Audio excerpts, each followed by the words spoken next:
welcome Rangers fans to our Midweek Coaches Show, where we, as always, recap last week's football game and what's coming up in our volleyball playoff, and of course some of our winter sports that are kicking up. So we'll recap all things Rangers, and we'll start with last Friday night. The Ranger football team hosted East Central, a couple of potential playoff-bound teams, and right here in Ranger Stadium, and kind of had a little bit of a barn burner that went into the fourth quarter, but we were fortunate enough, to pull away and win that game 21-3, which puts us in the playoffs, puts us in the Division I bracket, and also makes us the #1 seed in Division I, which means we will host a playoff game. The first round playoff game will be right here at Ranger Stadium next week after this week's game, against an opponent that's still to be determined. So a good win, and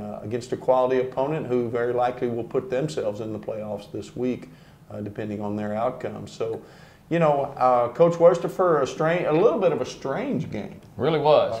It didn't go exactly according to script, which it never does when you play good teams. But what about that game? Well, they were really good, but like you said, it's a little bit of a strange game. We hold them to 3 points and only forced them to punt one time. Right. We did create some turnovers. I thought our defense did a great job of keeping them out of the end zone. Of course, we got a couple of interceptions right there, in the end zone or at the goal line that stopped some drives, which were huge, keeping them off the scoreboard there.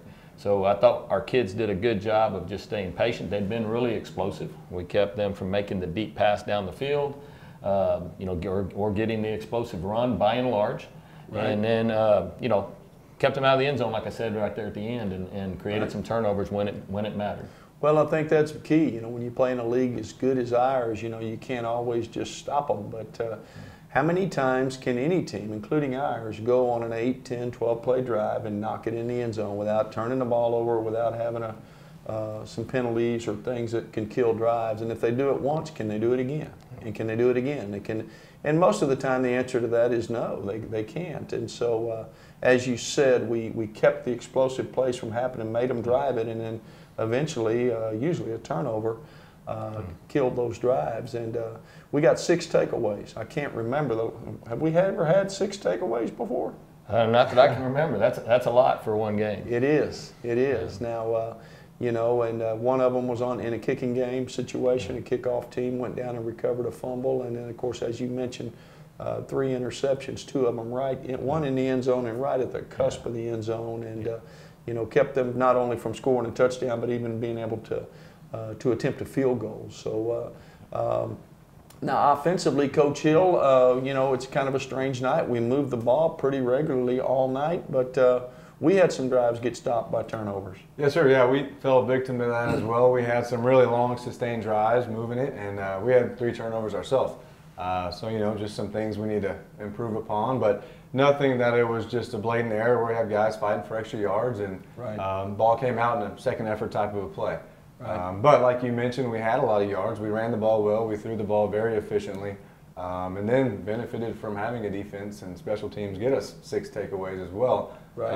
Our guys were resilient, though, and stayed with it, with those drives coming to an end. Next time we got it back, did a good job jumping back on the horse and moving the ball again. You bet. And, East Central came out in a little bit different look defensively than what we had worked on, and I thought our players really adjusted well to that. No doubt. We've got a really smart group. They really get it. They're not just doing what the coaches say. I think our line especially, they get it. So East Central, like you said, they came out first couple drives of the game in a totally different front that we hadn't prepared for, and they didn't miss a beat because our rules are our rules, and they're going to block it how we should. And they did a really good job of handling that. They did, and as you said, we had 3 turnovers. It's rare that you can turn the ball over 3 times and still be +3 in turnovers at the end of the game, and ultimately that was perhaps the difference. But with the win, we clinch a playoff berth, and in the Division I/II world, we will be in Division I, steal the other team with the best record, will be moving into Division II. So we're both clinching, high seeds. But there's one thing left to decide, and that will get decided this Friday. Smithson Valley will play Steele. Both teams have their playoff fates kind of already sealed, and they know what lies ahead next week. But someone gets the opportunity to win the district championship this Friday. And we'll talk about that game and what it looks like here in just a few minutes, but we're going to pause and bring in Melissa Miller, our assistant athletic coordinator and head volleyball coach, who's got a big volleyball by-district match coming up, and she's going to talk to us about all things going on in the Smithson Valley athletic program. So Coach Miller, take it away. Thanks, Coach, and congrats on the win over East Central. As far as other sports go, we've got a lot going on, a lot of things to talk about. So first off, let's start with cross country. We talked about how their success during regionals, and so just a reminder, this Saturday, Schaefer Robertson will run in the state championship meet in Round Rock this Saturday, November 6th. So if you can get out to Round Rock, I know he'd appreciate it. Such an honor for him to be able to run in that state championship meet. We're so proud of him. And I know that he would love the support if you can make it Saturday, November 6th in Round Rock. Moving into volleyball, we've got a big game tonight. So volleyball, varsity was district champs, undefeated through district. That gives us the #1 seed. So we'll play the #4 seed from 28-6A, which is Madison.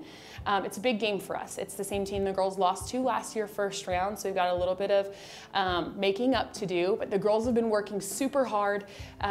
We play tonight at Steele High School at 7:15.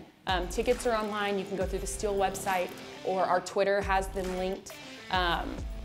We had a great turnout at our last game against Steele. Huge student section, made a huge difference for us and for the girls. So we're hoping to see that turnout at the playoff game tonight. Also, we want to wish girls basketball good luck. They have their first game this Friday here at Smithson Valley. So this Friday, November 5th, our girls basketball team starts their season against Stevens. Freshmen will play at 5, JV at 6:30, and then varsity here at 8 o'clock. So if you've got nothing to do Friday, you're not going to make it over to Steele, we'd love to have you out here supporting girls basketball. And then also we want to wish good luck to boys basketball. They started last Wednesday and have their first scrimmage this Saturday at Westlake High School. So we are wishing them a fun, healthy, and successful season. We also want to say good luck to football this week as they take on Steele. Back to you, Coach. Thanks, Coach Miller, for that update, and good luck to you and your girls and staff as you take on Madison tonight in this by-district volleyball game. We look forward to hearing the results of that. And back to football, we mentioned it earlier, an opportunity to play for a district championship. It's always debatable what is the toughest 6A district around, and while I'm not necessarily interested in getting into an argument with anyone, I don't think anyone would argue that ours are certainly in the conversation. If it's not the toughest, it's one of them. And so to have a chance to win the championship of this league would be special. Yeah, it's a really special opportunity for our kids. Yeah. I'm really happy for them and to get the chance to do this. It doesn't happen every year. No, it doesn't, and not in this league. I think the last 5 or 6 years we've had 4 different schools win the district championship, including us. And it seems to never be the same one. It's just tough. It's just dog eat dog, as we know, 27-6A. But this Friday night over at Lenhoff Stadium, Steele and Smithson Valley will play, and as we said, it'll be for the district title. It's not for playoff seeding. It doesn't have any bearing on who you play next week. That's all been decided. But Steele's got an excellent football team, as their 9-0 record would indicate, and their history, their last 15, 16 years history.